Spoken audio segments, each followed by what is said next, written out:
हल्का सा यहाँ पे टॉर्क दे दे एक्सटर्नली, क्योंकि अभी तो ओमेगा 0 है, मतलब कि अभी तो एंगुलर मोमेंटम कंजर्व है, वैसे भी नॉर्मल एंगुलर मोमेंटम अभी तो 0 है, क्योंकि आई ओमेगा की वैल्यू अगर देखोगे तो आई ओमेगा की वैल्यू 0 है, बिल्कुल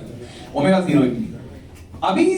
इन जनरल मेरे पूरे सिस्टम का जो एंगुलर क्या बोलते हैं, जो मेरा मोमेंट ऑफ इनर्शिया अभी ज्यादा होगा इस एक्सिस ऑफ रोटेशन के अबाउट, जो मोमेंट ऑफ इनर्शिया अभी ज्यादा होगा या कम होगा, जब मैंने ऐसे फैला रखे हाथ इस एक्सिस ऑफ रोटेशन के अबाउट कम होगा या ज्यादा होगा, इसके कंपैरिजन में जब मैं पास में लेकर जाता हूं इसको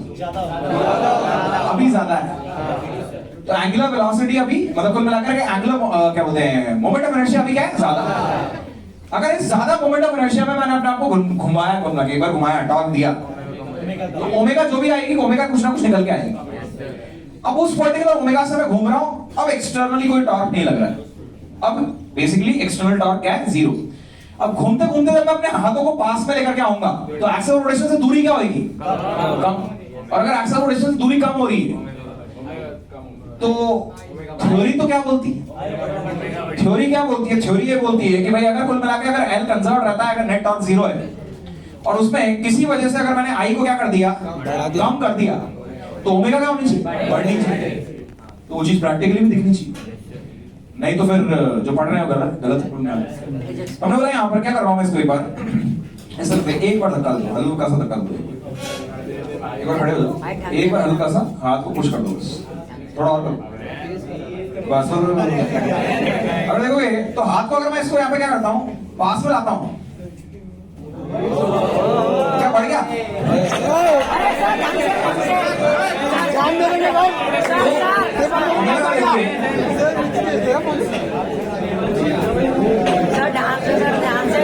ओमेगा बढ़ गई वहां, ज्यादा तेज धक्का दे दो।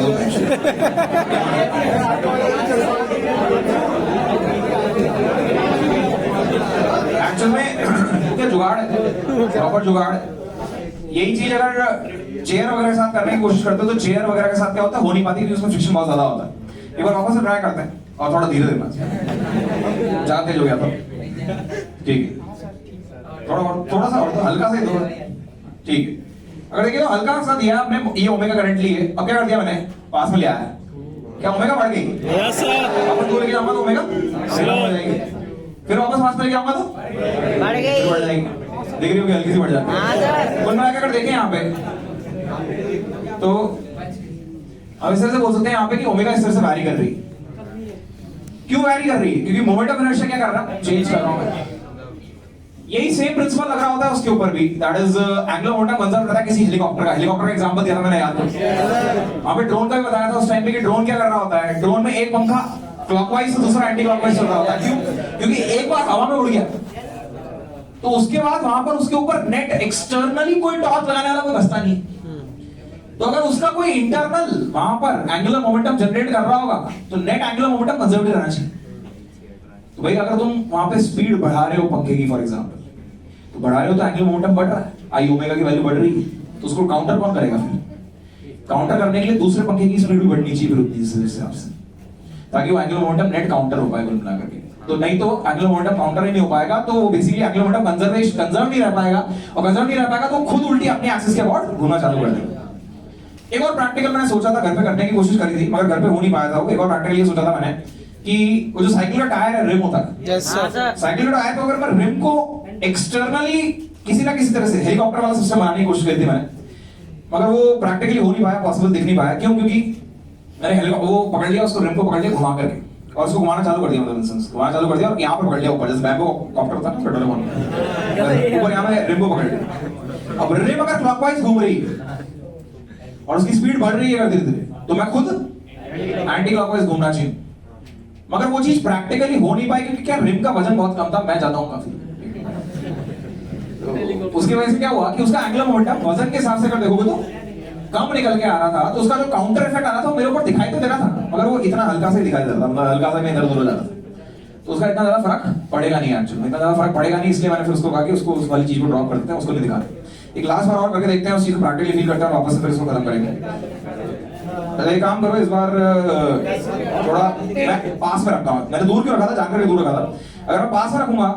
तो अब मैं फैलाऊंगा तो ओमेगा क्या हो जाएगी, और कम हो जाएगी, और कम हो जाएगी, बस ठीक, और कम हो गई, फिर पास में लाऊंगा तो बढ़ जाएगी, फिर और कम हो गई, पास में लाऊंगा तो बढ़ जाएगी। पास में आ रही है क्या? देख सकते हैं अपन कि यहाँ पे ओमेगा इस तरह से वारी कर रही है। क्यों ओमेगा वारी कर रही है? क्योंकि नेट एक्सटर्नल टॉर्क तो ऑलमोस्ट कितना है? जीरो। नेट एक्सटर्नल टॉर्क तो ऑलमोस्ट जीरो है, और नेट एक्सटर्नल टॉर्क जीरो होने के साथ साथ अगर बात करें एक्सटर्नल टॉर्क जीरो इस तरह से भी है कि भाई कुल मिलाकर देखोगे तो फ्रिक्शन का भी कोई टॉर्क नहीं लग रहा है वहां पे, फ्रिक्शन का भी कोई टॉर्क नहीं लग रहा है, क्योंकि ऑलमोस्ट अपन ने क्या ले लिया है, ये जो बॉल बियरिंग्स लिए एकदम स्मूथली,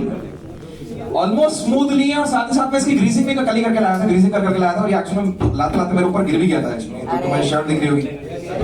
तो ग्रीस मेरे ऊपर ही लग गई एक्चुअली। Thank you sir. तो कुल मिलाकर के हाँ, इसलिए मैंने तो मैं अकेला लेके आ रहा था तो गिर गया था, मेरे ऊपर ही गिर गया था। वो क्या है, वो डिटैचेबल है ना एक्चुअल में, तो बियरिंग तो ऐसा है ना, नॉर्मली बियरिंग निकल जाता है, इस तरह से निकल जाता है, तो बियरिंग डिटैच हो जा रहा है इसकी वजह से। अब इसके क्वेश्चंस कैसे बनते हैं, इसके ऊपर क्वेश्चन किस तरह के बनते हैं, अलग अलग तरह के